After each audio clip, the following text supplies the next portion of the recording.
দুজন বিশেষ অতিথি। বাংলাদেশ ফুটবল লিগের এমনই দশা, খেলা চলাকালীন মাঠে ঢুকে পড়ছে কুকুর, বন্ধ হয়ে যাচ্ছে খেলা। ফুটবলারদেরকে সামিল হতে হচ্ছে কুকুর তাড়ানোর কাজে, আবার খেলা শেষ হতেই মাঠে ঢুকে পড়ছেন দর্শক। মোরসালিন মিতুলদের জড়িয়ে ধরছেন, তুলছেন সেলফি, নিরাপত্তার যেন কোনো বালাই নেই। সবাই ঢুকে পড়েছেন মাঠে। বিরতির পর বিএফএল-এর প্রথম দিনেই ঢাকা ডার্বি। ম্যাচের শুরুতেই মুজাফফরের নেয়া বাঁকানো কর্নার, মিতুল মার্মা ব্যর্থ গোলের গতিবিধি বুঝতে, বল সোজা গিয়ে পৌঁছায় জালে। কিছুদিন আগে সান্তোসের জার্সিতে এমন এক গোল করেছিলেন নেইমার জুনিয়র। কর্নার থেকে সরাসরি এমন দুর্লভ ও নান্দনিক গোল পরিচিত অলিম্পিক গোল নামে।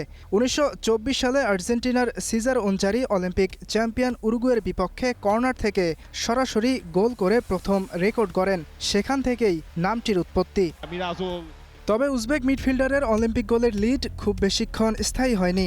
17 মিনিটে মেরাজুলের গোলে সমতায় ফেরে আবাহনী। সেই সমতায় শেষ হয় প্রথমার্ধের খেলা।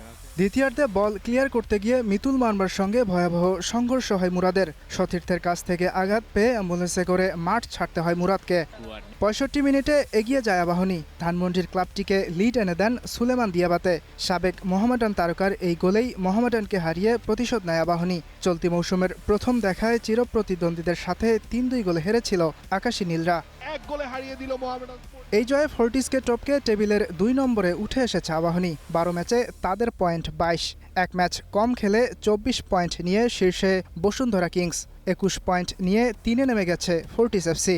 এছাড়াও বিএফএল-এর অন্য ম্যাচে ফকিরের পুলকে 2-0 গোলে হারিয়েছে ব্রাদার্স ইউনিয়ন। রহমতগঞ্জকে 2-0 গোলে হারিয়েছে পিডব্লিউডি। ইয়াসির আরফাত সবুজ, স্টার নিউজ।